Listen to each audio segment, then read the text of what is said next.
into the NFL Opening Line Report, Week 15. I am Drew Martin, joined, as always, by Teddy Covers, getting you on the right side of some of these line moves, when to bet it early, when to bet it late, where these both sides and totals are going throughout the week. And without further ado, Teddy Covers, welcome on in, buddy. How you feeling this morning?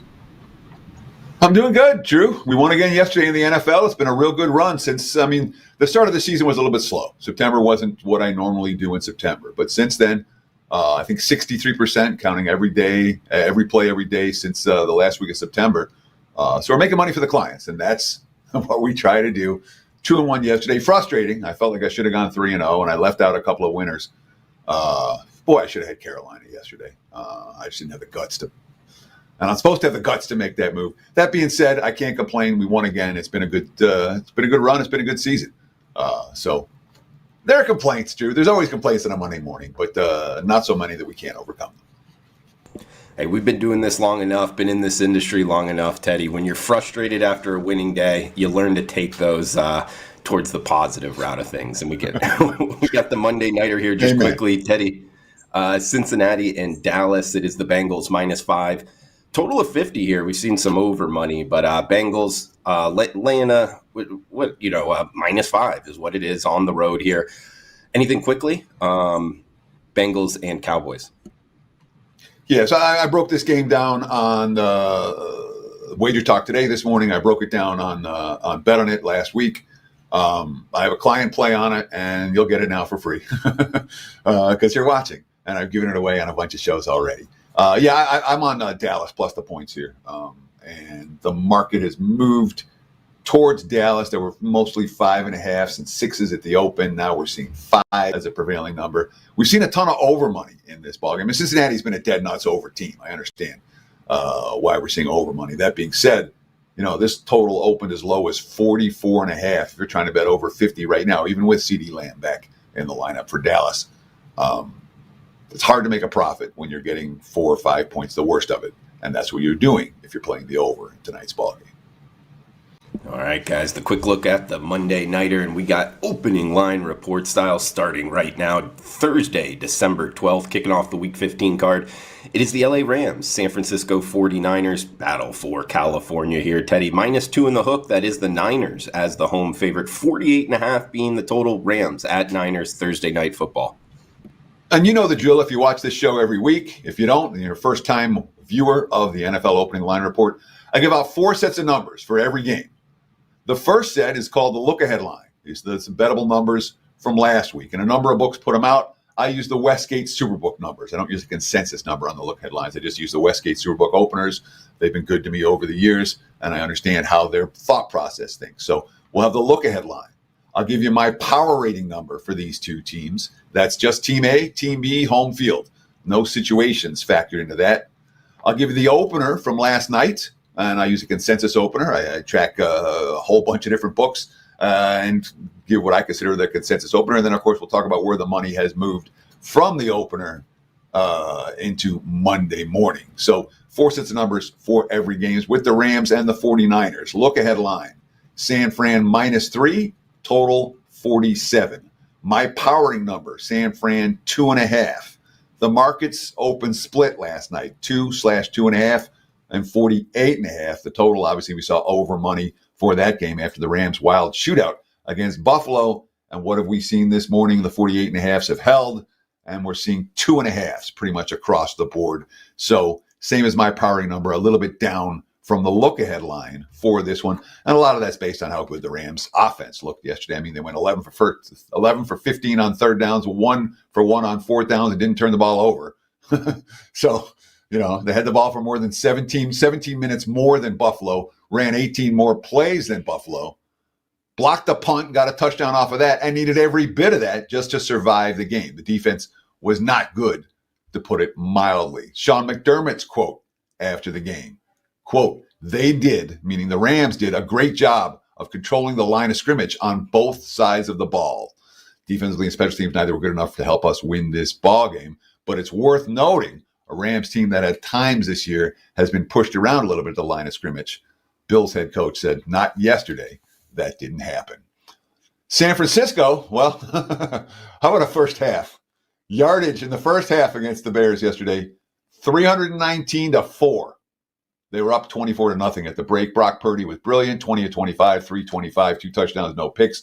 Yards per play, they finished 7.4 yards per play for San Fran to 3.1 for Chicago. This team had a team meeting on Saturday night that apparently resonated with everyone. George Kittle, the message was we needed to play with more of a sense of urgency and play desperate because you hadn't really sensed that, and they did. Purdy, quote, I think we all just executed, did our job, and kept it simple. I think guys weren't overthinking anything. Just whatever was called, we trusted in Kyle and executed. Fred Warner, future Hall of Fame linebacker, quote, we just got back to being us, honestly. The product we were putting on the field the last couple of weeks just wasn't us. We knew that. We had a great opportunity this week and come out at home and right those wrongs and get back to playing our style and do what we do best. It's worth noting, a team with running back injuries, no Mason, no McCaffrey. Garando came in yesterday and had a great day, and then he left in the fourth quarter with a foot injury. They could be down to a fourth string back this week. San Fran has taken the early money. San Fran did look good last week, and the Rams, certainly a team that has some defensive concerns. I would not be surprised at all if this line moves to 3 before kickoff. If you like the 49ers, I bet them sooner rather than later. Great analysis to kick off the Week 15 opening line report as we're turning the page here. Sunday, December 15th, top of the card, going down in rotation order, 4-5-5, 4-5-6, Washington at New Orleans. We are seeing the Commanders -7 in the hook as the road favorite here, Teddy. 43 being the total. Commanders at Saints from the Big Easy. Look ahead line here, Washington -3, total of 47. Then Derek Carr got hurt. My powering number with a hurt Derek Carr, Washington -5. The market's open 7 and 43, and now we're seeing 7.5s out there. So the market's really high on Washington and or really low on the Saints, even with New Orleans coming off a win. Of course, the Commanders coming off a blowout win over Tennessee and a bye week, a young team. We'll see how they respond to that particular situation.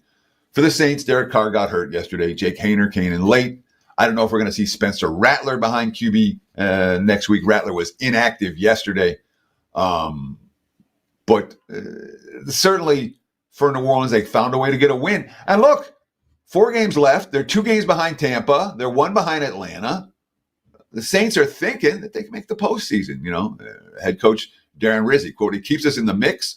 We're down at the end of the year. It's the middle of December. When you're playing games that matter, that still count, and have a chance to affect the final outcome, that's a big deal. Yeah, it's not that big a deal. The Saints certainly tried to find ways to lose yesterday's game, but made a play at the end to block a field goal. The Giants couldn't connect on their final drive. But the last couple of weeks, the Saints, I haven't seen that back to the wall, we're going to fight and claw and scratch. They looked, let's just say, a lack of energy at times for New Orleans in recent weeks, which is certainly a concern. And perhaps explains the difference between my powering number for this team and what we're seeing from the markets in this ballgame. Obviously, my powering number is lower. That does not mean I'm excited about taking New Orleans in this ballgame.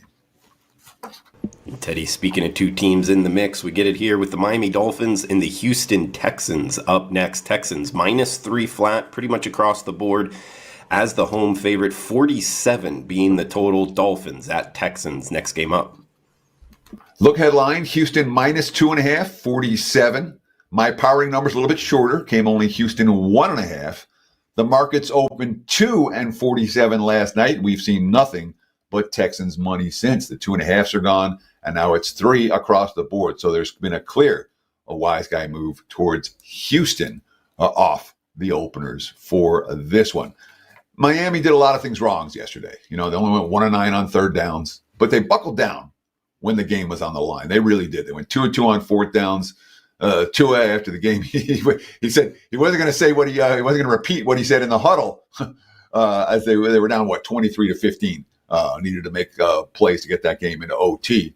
Quote from Tua: "Just know we were getting after everyone inside the huddle. Make sure you're blocking the way you need to block. You're running the routes the way you need to be. You need to be in the right spots." Tyreek Hill. Actually, when we were down 23-15, we were trotting back in the field. Everybody knew what was at stake at that moment. We knew if we lose, it's over. Our season is over. Tua 300 300 yards passing in each of the last 3 games. Quote, a win means a lot. It means a lot because we have no room for error to lose another game. Miami didn't play well yesterday. They did show refuse to lose. That is certainly a positive sign. Texans off that 23-20 win against the Jags. Remember, that game was 23-6 well into the fourth quarter. The final score not indicative of how the game was played. Houston was in control. That being said, off a win and a bye, not always the best spot laying points in your next ball game. I'm surprised at how much betting market attention Houston's gotten. Now, 3-point chalk in this one. My initial lean is towards Miami plus the points. An interesting schedule spot here, just for the NFL opening line report, guys. The 2 teams that they just played, the New York Jets and the Jacksonville Jaguars, on the wrong side of that game on both of those games last week. But it is Jets -3. There is a 3 and a hook out there, Teddy. -3 with juice at most shops. 40.5 being the total. Jets at Jaguars from North Florida. Next game up. Look at line, Jets -3, total 39.5. My powering number is only Jets -2.5. I can't make the Jets 3-point favorites over just about anyone right now, particularly on the highway. The markets, as you mentioned, were split last night, 3/3.5, total of 40. And we're seeing mostly 3s with juice right now. There are a couple of 3.5s out there, but we'll call it a 3 for the Jets. And there were positive signs yesterday. Aaron Rodgers, his first 300-yard game as a New York Jets. Garrett Wilson had a big game. Devontae Adams had a huge game. The passing game worked. The run defense was great. They allowed only 44 yards on the ground. That being said, the game that the offense worked for the Jets, the defense didn't. They had no sacks on Tua. They got torched late. And boy, that defense showed a lot of quit in overtime. This is a defense, the Jets defense. They have 2 interceptions this year. All right. We're in week 15. That's tied with the Giants for the NFL low. And that matters when you're going against Mac Jones. If your defense isn't picking off passes, you're not creating takeaways. That's what you're supposed to do to beat Jacksonville. Aaron Rodgers, quote, a lot of different ways we've lost these games. Everyone has some skin on that, but we had opportunities on offense. Whatever happens on defense doesn't matter. We got to get to 30 points. We didn't do it. Jets, again, this is not going to be a game that's going to get a ton of betting attention. Hard for me to lay a price with the Jets on the highway. That being said, the Jaguars, they got the win. They got the win despite the fact that Mac Jones threw 2 picks without an interception. They only gained 2.7 yards per carry. They hadn't won any game since October. Doug Peterson, quote, it's sort of a relief, right? It's the excitement. It's the joy of the work that you put in and you're finally rewarded. That's not a bet on quote for the next week. It's sort of a relief. Mac Jones, quote, we didn't quit this time, which is really important for us moving forward. There was no quit. That's not a bet on quote either for Jacksonville. I don't play this game. I can't imagine playing this game. Maybe we'll find something for the total. Don't know if we'll find much for the side. We didn't quit this time, man. I'm with you on that quote, Teddy. And interesting, you're bringing up the Jets and the Giants, 2 interceptions year to date. Normally, handicappers, we handicap the interceptions thrown by the quarterbacks. I've never thought about it the other way around, but it does make sense, Teddy. Great point there. As we got Cincinnati and Tennessee up next, we are seeing the Bengals. -5-point road favorites, 47 in the hook being the total. Do note Bengals playing Monday Night Football against the Cowboys, but I'll throw it over to you here, Teddy, as the Bengals go on the road to Nashville to take on the Titans, laying 5. And this is if you're going to make 1 bet, make 2 bet scenario. Because if Cincinnati blows out Dallas tonight, this line's going to come higher. All right. If you like the Bengals tonight, you may want to consider laying the 4.5/5 right with them. I guess it's 5 across the board right now. There were 4.5s last night. But you might want to consider laying 5 with them tonight. It could easily be 7, 6.5, 7 if Cincinnati looks good and beats up on Dallas. Of course, if you want to bet against the Bengals tonight, I don't think the correlation is quite as strong. They'll still be favorites over Tennessee. Look at line here with Cincy -4.5 and 49. My powering number prior to Monday Night Football, Cincy -4.5. The markets 5 and 48 last night.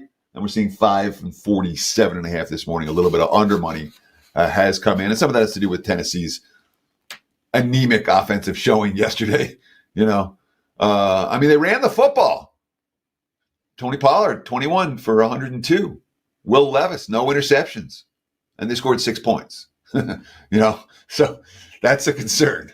And they had a couple of chances to win late. 2 fourth-down stops. They got to the Jaguars. They got to the 9-yard line and couldn't convert. Now 1-5 at home this season. Brian Callahan quote. That's the difference in a tight ball game in a divisional game. You got to score touchdowns down there, and they went 0-2 in the red zone, and we didn't. Jeffrey Simmons, interesting quote. Pro Bowl defensive lineman quote. I'm tired of saying we got to do better, play better. I don't know. I don't have no answers. Complimentary football wasn't there. Tennessee's a frustrated team headed in the wrong direction right now, and it certainly showed in yesterday's home loss to the Jags. Not a team the betting markets are about to go, yeah, Tennessee's got the team to back right here. So I do think if Cincy looks good tonight, if they look good tonight, that this number comes higher than 5 for next week. It's something worth noting when it comes to taking advantage of opportunities that are there before kickoff for Monday Night Football that may not be available afterwards. 463-464 up next. Baltimore Ravens at the New York Giants. A game only a sports bettor can love as we get the largest number on the card here. -14.5 or -15. That is the road team favored. Ravens at Giants here, Teddy. 43 and a hook being the total. Look ahead line. Baltimore only 11.5, total of 44.5. Pure powering number says 12.5 for this ball game. That being said, I understand why the markets came high on Baltimore. Giants aren't going to attract a whole lot of money in this matchup. 14.5, the number here, at least at 14.5. Some wise guys will come in and take the G-men. Total was looking 43.5 last night, still sitting there this morning, so not a lot of move on this total. Baltimore obviously has taken money, despite the fact that they had a bye week, which tells you how bad the Giants looked again yesterday. And they covered the spread in defeat. But Baltimore, when you think about the scenario, off the loss to Philly, poorly played game, and the bye. They're 3-3 in their last 6 games. They also lost to the Steelers and the Browns. So there's real urgency for the Ravens. We like Harbaugh with extra time to repair. For the Giants, Drew Lock threw 49 pass attempts yesterday, and he completed and didn't get a touchdown, and had only 213 yards. And Lock had multiple chances to win the game straight up at the end. Couldn't complete pass in the end zone. They settled for a field goal to tie, and then, of course, that field goal was blocked.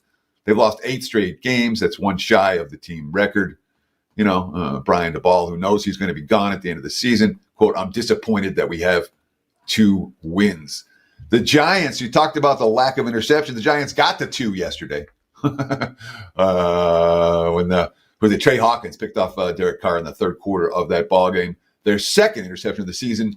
That was an NFL record run. 11 consecutive games without an interception for the Giants. So at least that went a positive sign for yesterday. But this is not a team that me, you, or anybody else trusts to hang around with quality competition if that competition comes to play. And certainly Baltimore off a loss and a bye, one would think they're likely to come to play.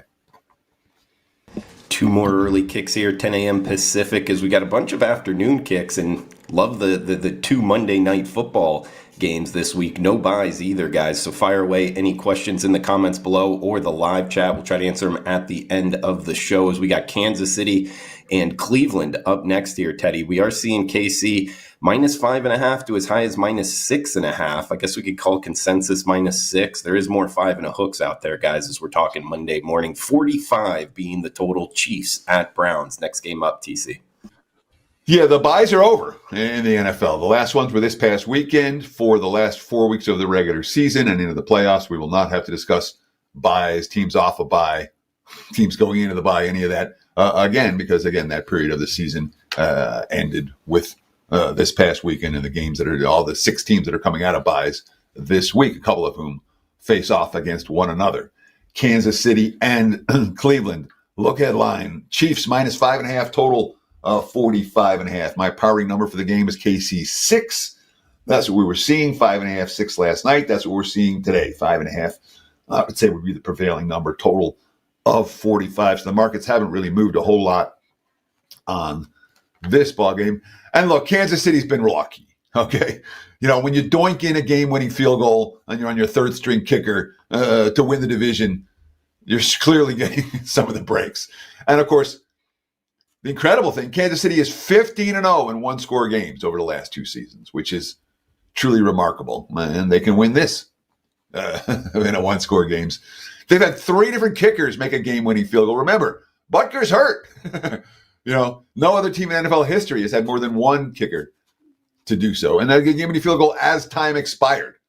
Now the Chiefs have just clinched their 9th straight division title. That's second in NFL history. Only the Patriots' 11 consecutive division titles ranks above that. It is worth noting, KC's offensive line has had some issues of late. Patrick Mahomes sacked 3 times yesterday. He's taken 13 sacks over the last 3 games. That's the most in any 3-game stretch in his career.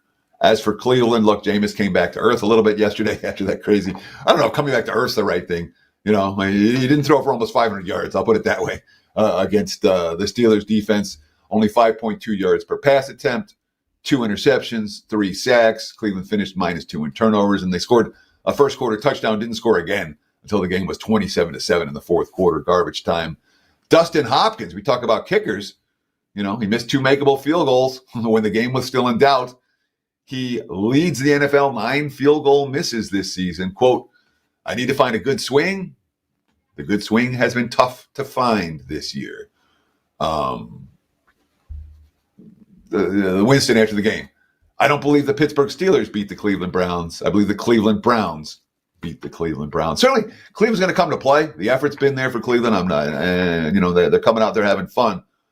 And KC's struggling to win games by margin. We keep saying, oh, yeah, I'll lay it with the Chiefs as soon as they show me they can win one. And they haven't been able to do it. So I might, there's a chance I'll look at Cleveland plus the points this week. Don't know if I get there, but there's a chance. I think it's a spot that we can expect full effort from the Browns.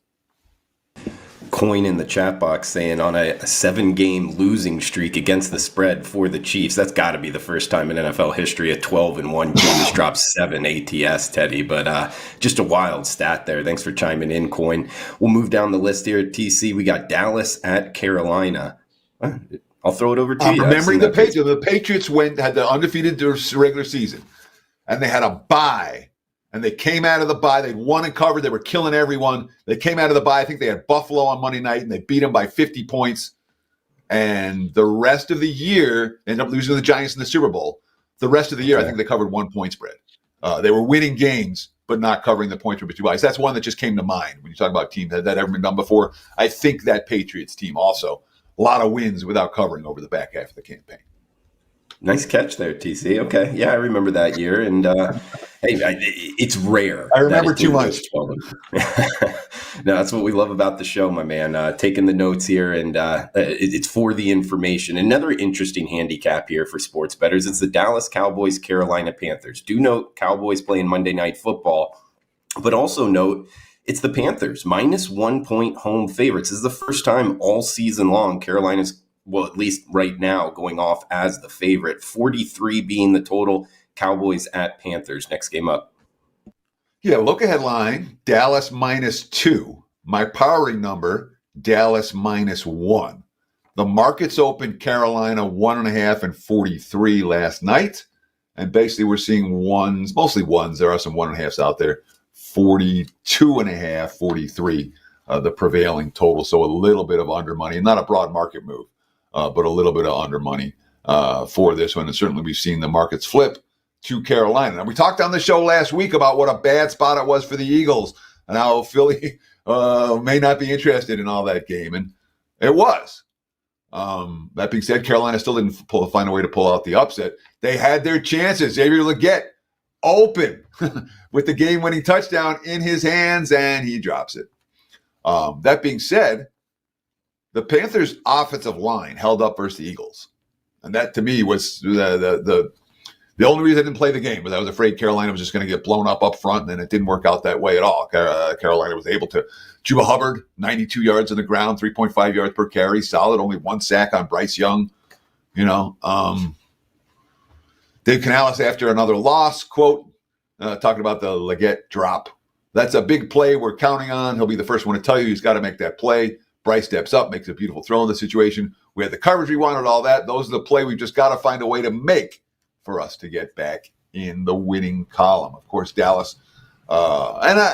When you have a team that continues to lose but continues to fight. I don't expect that fight to go away because they lost last week. I don't. So you find the teams, when they get that win, that's when they exhale. Look at what's happened to Tennessee the last couple of weeks. It's a prime example of that. You finally get the way they got that win over Houston, and they've been pretty awful ever since. So Dallas plays tonight. If the Cowboys look good, if the Cowboys pull off the upset, they'll be favorites tomorrow. Both ways for Monday Night Football. All right.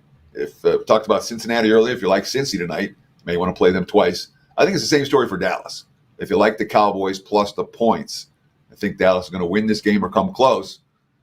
If Dallas plays well on national TV tonight, I can't see Carolina going off as the favorite in this game. I really can't.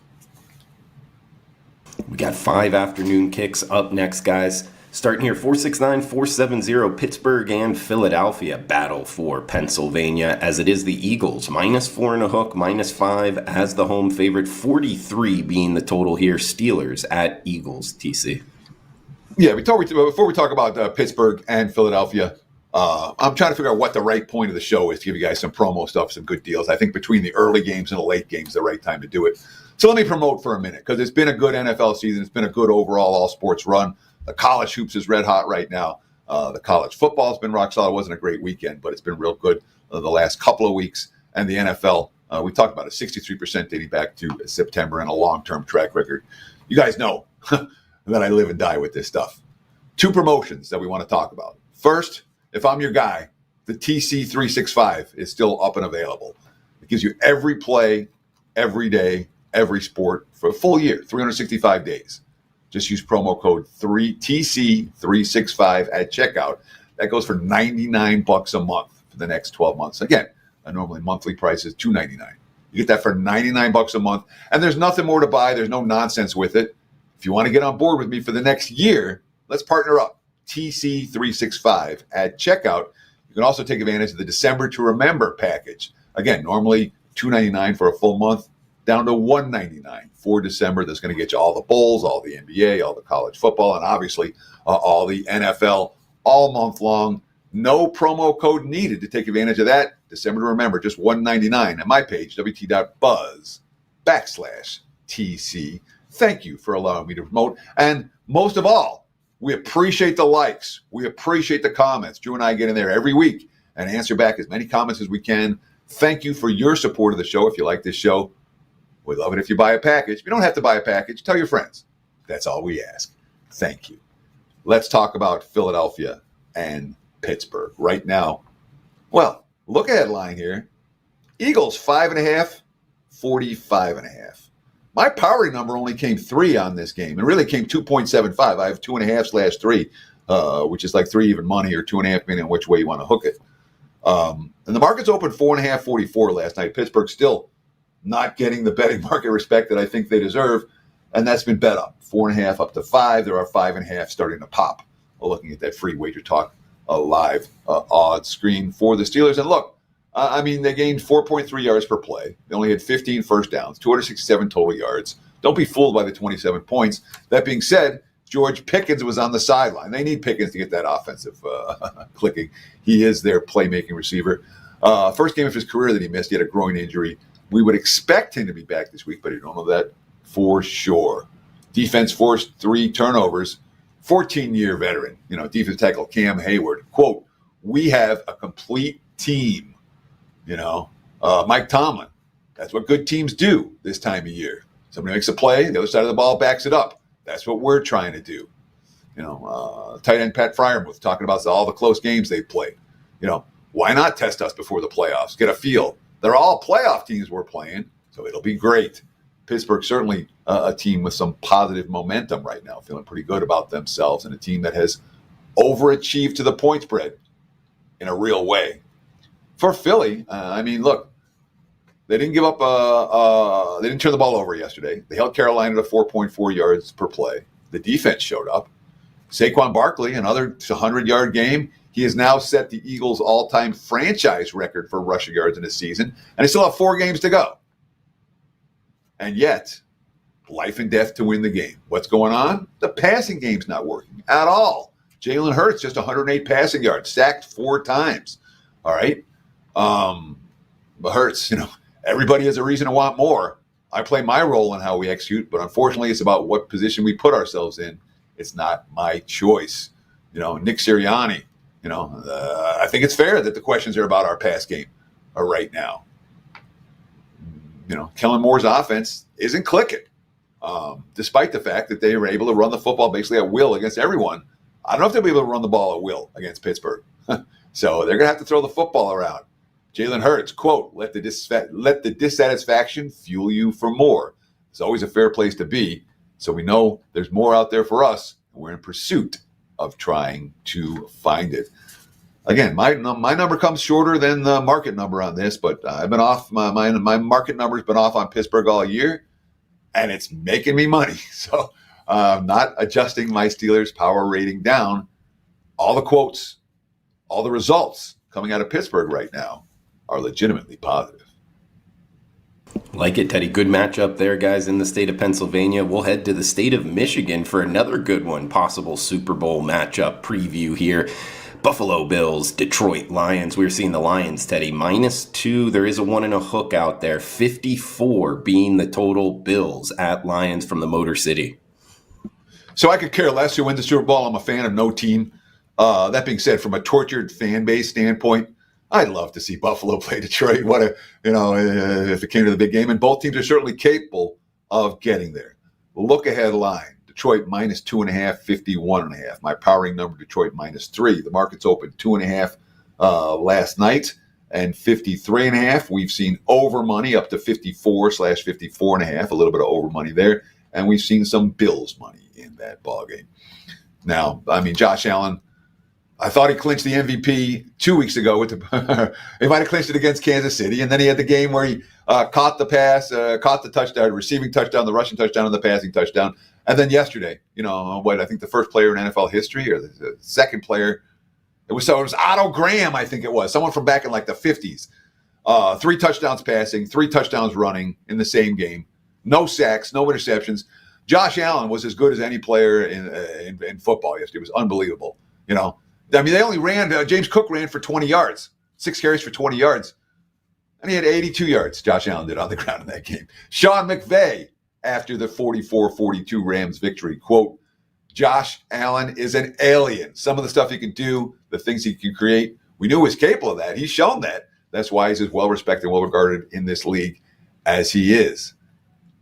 And then, Buffalo, the first team in NFL history ever to score 6 touchdowns without a turnover and lose the game. The block punt touchdown ended up being the difference in the contest. Sean McDermott, they did a great job of controlling the line of scrimmage on both sides of the ball. I read that quote earlier. Defensively and special teams, neither were good enough to help us win this game. Remember, Buffalo, number 1 in the NFL, +17 turnover differential. Yesterday, they didn't get the turnovers, and they didn't win the game. And obviously, the defense for the Bills got absolutely annihilated in that contest. There were no answers for LA's passing game, and the Rams ran the football effectively as well. Buffalo still with the fewest giveaways in the league.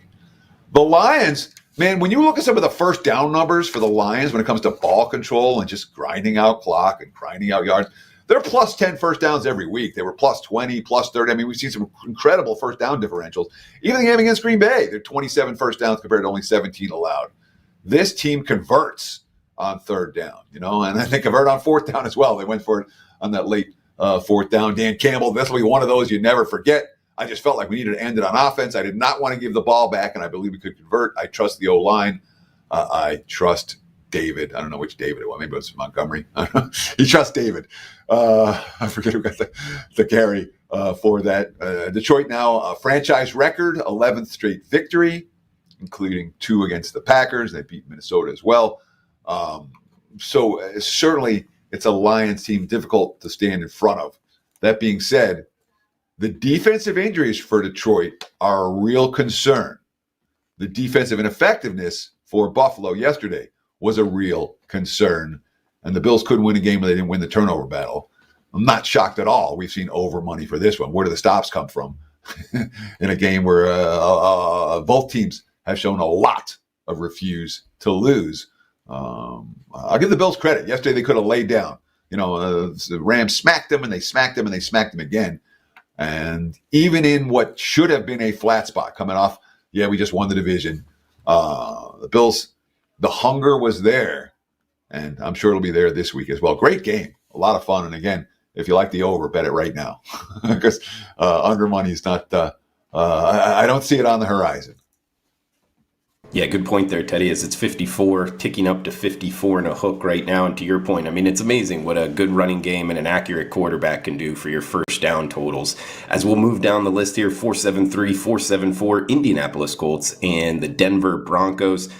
Speaking of kind of surprising quarterback play here with the Broncos, minus 4-point home favorites, 43.5 or 44 being the total. Broncos have been an absolute wagon here, Teddy. Covering 5 straight, 10-3 against the spread, laying 4 here, a mile high, hosting the Colts.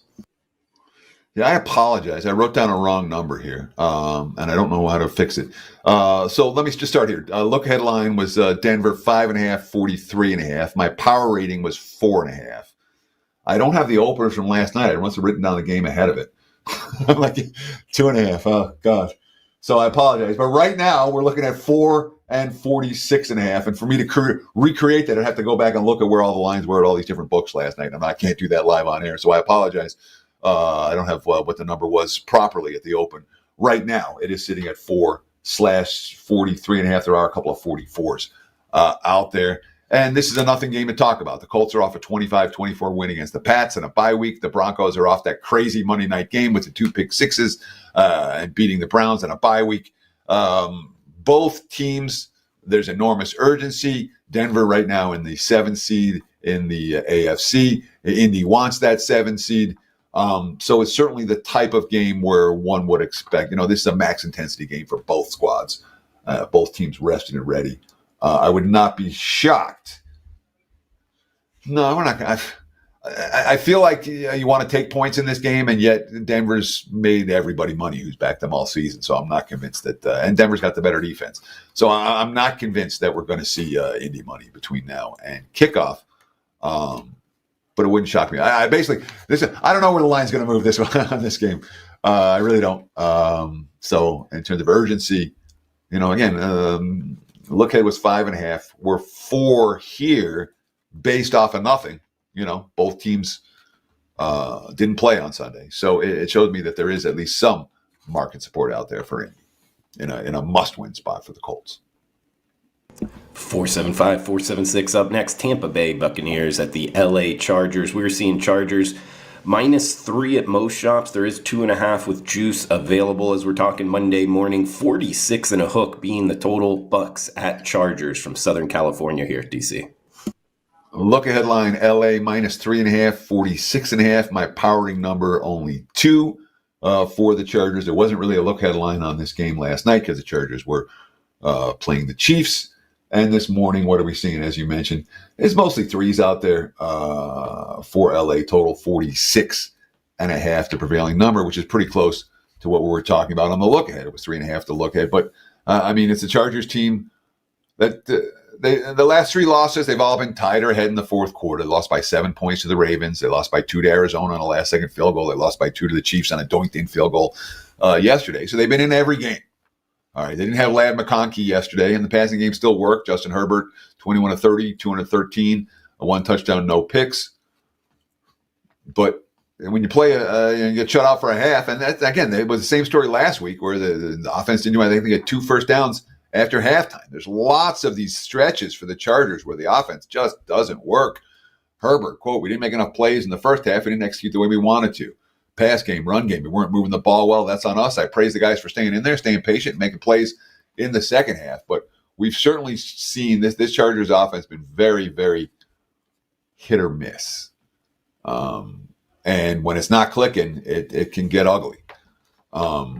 For Tampa Bay, yards per play, 7.1 against 4.5. They outgained the Raiders by more than 2.5 yards a play. They had 4 turnovers, but went 3 of 3 in the red zone.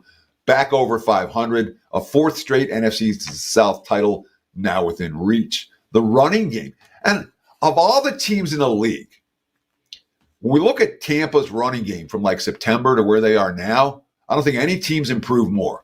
when it comes to the ability to control the line of scrimmage and open holes for their backs. Bucky Irving got hurt yesterday. It didn't matter. Rashad White, 17 carries, 90 yards, 5.3 yards per carry. And this is a team that really couldn't run the football last year. They couldn't run the football early. That running game has been a difference maker for them.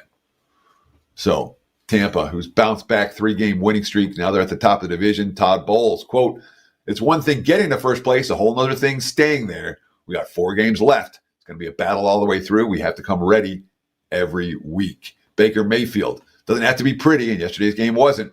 Obviously, there's a lot of things that I would personally like to have back, but it's a resilient group. We play for each other. Guys, step up when other people go down. That's what football is all about. It teaches you life lessons. This is my life lesson I've learned from football is, I don't know, don't bet bad teams. Here's a life lesson for Tampa. They're playing good ball. Defensively, they're not as good as the Chargers. Offensively, they're probably better. This will be a fun game. I'm going to spend some time with this game this week, and really, I think Tampa might be worth a look. Only a couple games left here, guys. Any questions, fire away in the live chat. Also in the comments below, and we'll answer them at the end of next week's show. So comments in the live chat and comments below. Remember the coupon code TC365 at checkout. Huge discount there for a full year of service with Teddy Covers. Also the Finish Strong December deal. That's good for any handicapper. Teddy Covers, Drew Martin, 2 of the top NFL handicappers this season. That'd be a nice match to finish your year here, guys. The December Finish Strong special, as you'll get all the NFL, all the plays in all sports. Final afternoon kick up next here, TC. New England and the Arizona Cardinals. Cardinals, -6.5 at most shops. There is -6 out there. 45 in the hook being the total. Patriots at Cardinals from the desert. Yeah, Patriots off that last-second loss to Indy, 25-24 on the 2-point conversion at the end of the game and a bye week. So in theory, it's a good spot for New England. Should be rested and ready and hungry. Of course, they're not that good of a team. Arizona, I mean, they've now lost 3 straight. After being in first place in the NFC West, I need one more win for the Cardinals. Cash my season win bet, and I'll be happy. I've also got some Arizona to make the playoffs in my pocket. We'll worry about that after they get the one win. This is the team they're supposed to beat. But Kyler Murray, it's the first time in his 6-year career that he's had at least 2 interceptions in back-to-back games. He struggled against Seattle's defense. His quote, "Today you throw 2 picks, you put yourself behind the 8 ball in the NFL. It's tough. It's on me. Just put it on me." That's a mature veteran quote. He still threw for 259 yards and a couple of touchdowns, but the first quarter back-to-back interceptions, and both those led to touchdowns for Seattle, and that was really the difference in the ball game. Jonathan Gannon, second-year head coach, quote, "I've got to find some answers to get us going a little bit because we haven't played great the last couple of weeks. That falls on me. I've got to go back to the drawing board tomorrow," meaning today, Monday, "and get these things corrected, put them in better position, and we've got to win a game." There is enormous urgency for the Cardinals this week, and in theory, it's an opponent that they should be able to beat. We got Sunday Night Football up next, and it's a good one. 2 possible playoff teams here. Packers at Seahawks. We are seeing Green Bay -3 road favorites. There is a 2.5 out there with juice, but -3 at most shops. 47 being the totals. Packers at Seahawks from the Pacific Northwest, TC. Look at line, Green Bay -2.5. My powering number, Green Bay -2. The market's open 2.5. Total 47. The look ahead, 47 last night, 47 this morning. For what it's worth, I don't think I gave the numbers for Arizona. Arizona look ahead -7 and 44. My powering number is 6.5, and the market's open 6.5 and 45 on that one. We've seen over money for Arizona, New England. Basically, this Green Bay Seattle total hasn't moved. The Packers have seen money off the open. And of course, Green Bay coming off with extra time to prepare. They played on Thursday night against Detroit. And then it's a wild game, Jordan Love, they have a really good offense, but so do we. I don't think there was any pressure on us. We just got off to a slow start, obviously a 34-31 loss in that ballgame. Matt LaFleur, that's exactly the kind of game we expected. It was tough. It went back and forth. There were just a couple of plays that didn't go our way. We didn't see any, we're crushed from Green Bay off of that. Just we lost a game, competitive game, and now extra time to prep. And the Packs are real. The Packs are a good team, not a team I'm in a rush to step in front of. That being said, Seattle's made me money. I had them again yesterday. We had them last week. It's a Seahawks team that I think has been a little bit undervalued in the marketplace following that mid-season slide. There's been urgency. And again, things worked out right for them yesterday. They were +2 in turnovers. They scored touchdowns off of both. But they've won 4 straight games. They outgained the yards per play by a full yard per play yesterday against Arizona. And they ran the football, which has been a problem. Zach Charbonnet, 22 carries, 134 yards, 2 touchdowns. They had the one long carry, the one big play touchdown, but they moved the ball on the ground. The team finished with 176 rushing yards at 5.7 yards per carry against a decent run defense. Geno Smith, dude, I thought the offensive line was phenomenal. The way they played, we can win every game we played. I like the Seattle team. I may back them here as dogs, but I don't know that I will.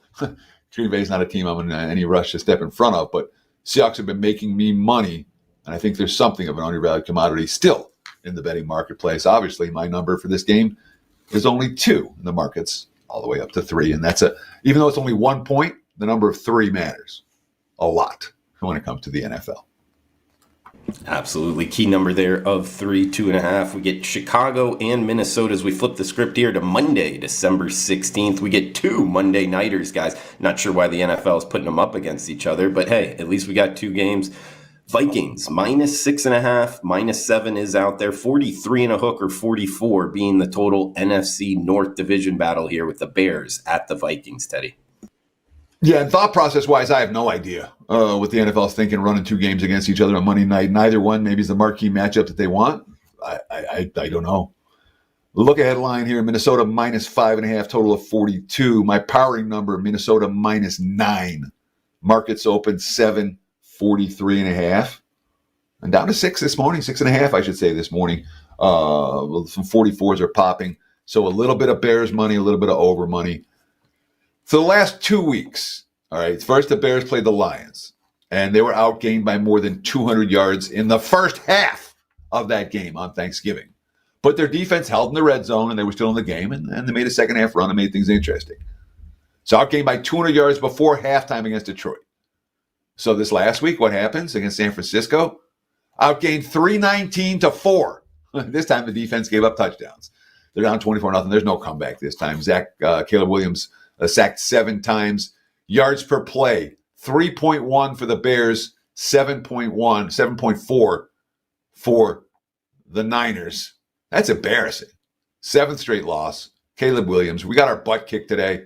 There's no way around it. We got it handed to us. Offense, defense, special teams. We have to come back and be better. Worth noting, Caleb Williams has been sacked 56 times this year. That's the most for any Chicago quarterback since the AFL-NFL merger in 1970. As for Minnesota, so Chicago's stinking up the joint. They're getting slapped around. They did not get a new coach bump yesterday. Minnesota, they're tied. Anyone can win game 21-21 against Atlanta in the 4th quarter, and all of a sudden you look up and it's Vikings 42, Falcons 21. Minnesota touchdown, then a fumbled kick return, and then another touchdown, and there was ball game. Kevin O'Connell, the first 40-point game in his 3 seasons on the job, head coach. It just felt like it was one of those days to keep the gas pedal down. Sam Darnold yesterday, 12.4 yards per pass attempt, 5 touchdowns, no interceptions. They went 4 for 4 in the red zone. These are impressive numbers. Minnesota, we've kind of thought of them as a pretender, not a contender all year long. They're playing, they're finding ways to win games. They're a very well-coached team, and the chemistry there is off the hook. Everybody likes each other in the Vikings locker room right now. Not so much in that regard when it comes to Chicago. Last chance to fire out any questions here, guys. We got 1 game left. We'll answer them at the end of the show. Please smash that like button if you're liking the content and comment below, guys. Any questions, we'll answer them on next week's show as we got the last game on the Week 15 card up next. Atlanta Falcons, Las Vegas Raiders. Teddy, for you personally, this would be a good one to go to, man. minus 4.5. It's the Falcons as the road favorite, 44.5 being the total. And I only say that because if you go on a Sunday, Teddy, as you know, you miss too much as a sports bettor, but a Monday nighter, you'd really only miss one other game, which you can record. That's why I threw that out there. But either way, Teddy, Falcons at Raiders, Falcons minus 4.5 as the road favorite. Yeah, the Raiders games, I always go to preseason games for the Raiders. I'm like, yeah, I can get in. And it's not an issue. Obviously, for Monday Night Football, wouldn't be a bad time to go either. Plenty of good seats still available at Allegiant Stadium for tonight. Look ahead line here, Atlanta minus 3.5, 44.5. My powering number, Atlanta minus 3.5, even with the QB. I don't know what we're going to call the QB conundrum for the Raiders. We'll talk about it in a minute. And that line's probably short. The Raiders have to be downgraded even more. But Atlanta's a hard team to lay points with right now. Opened 4.5, 42.5 last night. We're still seeing mostly 4.5, so I've seen some over money. 44s today. Although, some books open as high as 45. So for what it's worth, I'm not going to call it two-way action on the total. The 42.5 was my consensus opener, and that number has been bet up. So for the Raiders, what happened? Aiden O'Connell got hurt yesterday. He was ineffective too. His red zone interception was unconscionable and cost me an overbet. Not happy about it. And then, without Minshew, with O'Connell hurt, you left with Desmond Ridder. And Desmond Ridder's not an NFL quarterback. We've seen that. It's not anything new. 12 of 18 for 101 yards. But no touchdowns scored with Ridder on the field. Yards per play, Raiders outgained 4.5 yards per play to 7.1. The defense forced 3 turnovers and still got blown out. They've lost an NFL high 9 straight games. Antonio Pierce, I appreciate the effort, the grit, the fight. Listen, it's tough. And these guys are not flinching or blinking. They still believe. All these guys are fighting until the very end. Proud of the effort. And he should be. I agree with that assessment. The effort has been there for the Raiders week in, week out. That being said, I don't know. All I keep hearing is Deion Sanders as a head coach rumors for the Raiders right now. So when it comes to job security, Antonio Pierce, we'll see how it plays out this offseason. Who knows? The rumors. Everyone wants Deion right now. He's a hot commodity. And I'll just say, be careful what you wish for in that regard. As for the Falcons, look, they're 0-4 their last 4 ball games. Kirk Cousins, 0 touchdowns, 8 interceptions, while they've gone 0-4 during that span. Again, you're 21-21 in the fourth quarter of a must-win game. You give up a TD, then you fumble a kick return, another TD, and boom. Raheem Morris just can't have the self-inflicted wounds and expect to win football games like we had today. Kirk Cousins, when you're playing well, you usually aren't as good as people are telling you when they're patting you on the back. And if you're in a rut, you're usually not as bad as people kind of leaving you for dead. The reality is usually somewhere in the middle. You have to keep playing and see where the dust settles in January. I agree with that. That's a smart quote. It's a veteran quote from Cousins. But right now, he's not playing good football. And the Falcons, not an easy team to lay more than a field goal with on the highway. Raheem Morris. Again, Raheem Morris was, in my mind, when he was in Tampa, I thought that was one of the worst coached teams in the NFL that year. And Atlanta right now facing adversity, I'm not thrilled with Raheem Morris and what he's been able to do, getting that team to get back on track. And, of course, when your QB 0 touchdowns and 8 interceptions over a 4-game span, that's your big free agent signing this offseason. Oops. Absolutely, Teddy. As we get a couple questions here, guys, to end it. Teddy, first off, you bring up Deion Sanders. Is that really the rumors? Because I actually saw a podcast clip on him, and obviously money changes things, but he was like, I really have no interest in coaching in the NFL. It doesn't interest me. But are people really talking about Deion? So the rumor, again, it's a rumor. It's nonsense, But yes, There's talk about Shedeur Sanders being the number 1 overall pick and the Raiders getting it and Deion coming to coach him. And, who knows? The Raiders need some buzz. There's not a lot of buzz about the Raiders when it comes to – so Deion Sanders is certainly someone, and Shedeur Sanders, and now, we're talking about guys who attract media attention, and that's, whether how real it is, who knows? This which I know, Mark Davis a year ago didn't have money to fire any coaches. All right. And now he's had Tom Brady's capital infused into, all the owners, they're, the hedge funds and this and that, they're not, Mark Davis is the poorest owner in the NFL. All they have is the Raiders. There's nothing else, So when the Raiders aren't making money, there isn't. Everyone else got, I own shopping centers, I own car dealerships, whatever. Mark Davis, all he has is the Raiders. So when they're short on capital, as they were, it leads to coaches sticking around too long. I remember, isn't he still paying Gruden? I mean, there's and now it's a scenario where there's been a capital infusions. The Raiders perhaps have a little bit more room to make coaching changes in the offseason. I don't blame Antonio Pierce for what happened this year. I wouldn't fire the guy. But if you need some buzz, Dion will get you the buzz. Oh, yeah. Yeah, definitely bring that to Las Vegas as we get Grit Splits with a good question here, Teddy. Should you fade teams that just clinched a playoff spot in their next game? They might come out flat. Same with teams that just got eliminated. Does that change your handicap, Teddy?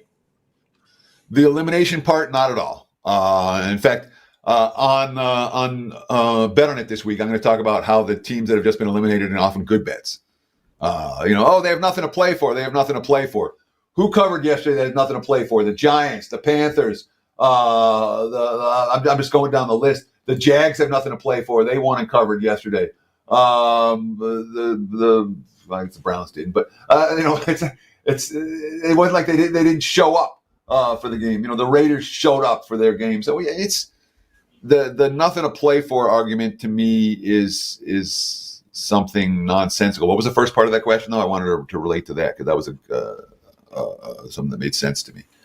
Teams that just clinched a playoff spot. Okay, would they be? Of course. When a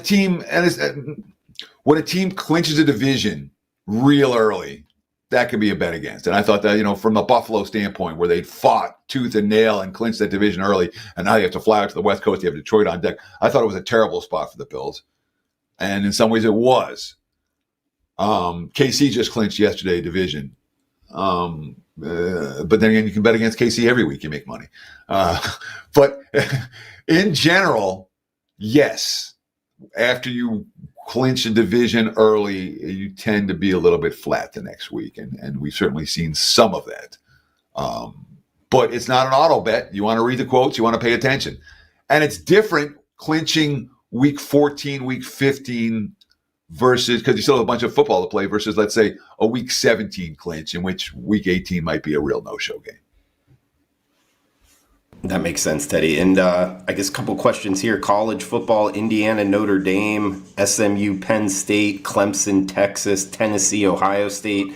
The first round games here. Does anything pop off at you? Any of these teams to kind of jump on early, jump on late in the college football first round of the playoff? So there's been, in terms of side and total moves, the totals really haven't done anything for all four of these games. They've 50.5, 51 for Indiana. Notre Dame's been there. The 53.5, 54 SMU Penn State. That's right where it opened. The 51.5, 52 Clemson Texas. That's right where it opened. Opened a little bit higher at DK and POL. Got bet down immediately. The 47s for Tennessee and Ohio State. Again, no action there. 47.5 open, 47 at one book, 48 at the other. Total wise, nothing has done anything. Side wise, we've seen a little bit of Indiana money, and then a little bit of buyback on Notre Dame. But there were some sevens out there, and now it's all 7.5s and 8s. But initially, there was some Indiana money. But the big one's the Ohio State money. That was 7, and now we're realistically seeing 7.5s across the board for that one. So the market's made a move off the opener towards the Buckeyes, saying that they're better than what we just saw. But in terms of you got to bet this right now, urgency, I'm not seeing it for the college football playoffs. These lines are going to sit around for a couple of weeks before people get involved. Yeah, I agree with you, Teddy. And I would just throw out there, it's less than 2 weeks until the first round of the game. So it's kind of different this season. There's not as much preparation time. And to Teddy's point on the totals, guys, I mean, first off, all 4 games are outdoor stadiums. So projecting the weather, and 3 of them are up north, like Big Ten country. So that's also going to be part of the totals betting, Teddy. Yeah, it certainly will. And yeah, you're not going to project weather for what it's going to look like in South Bend or in Columbus or in Happy Valley 2 weeks ahead of time. So I'm not surprised, as you mentioned, we haven't seen much movement on the totals, and it's an excellent point about these games being much quicker. There's not like, we got weeks to think about it. Guess what? Or they're going next weekend. Yeah, not this weekend, but next week. Yeah. Yeah, for sure, Teddy. Guys, man, thanks for chiming in here. A lot of comments in the live chat. Also, make sure to comment below. Let us know you're watching out there. Any picks, more than welcome. Teddy and I will be in the comments below. It helps out the algorithm growing the show. Smash that like button if you're liking the content, guys. NFL opening line report each and every Monday, 10 a.m. Pacific time on the Wager Talk YouTube channel. Teddy covers Drew Martin, getting you set up for the week. Also, remember the promo code TC365 at checkout takes a huge discount off of Teddy Covers full year service, and the December special there. Finish the year strong. You can get Drew Martin, Teddy Covers, any Wager Talk handicapper out there, all picks in all sports. Teddy, anything you want to throw out there before we shut this down? No, man, we like you guys. Thank you so much for taking time out of your day to hang out with us. And we'll do it again next Monday, every Monday between now and the Super Bowl. Even the day after the Super Bowl, Drew and I do one last show. So thank you so much for watching. If you like the show, please tell your friends. And good luck this week. That does it for the show, guys. Thanks for tuning in. Smash that like button, comment below. Cash those tickets.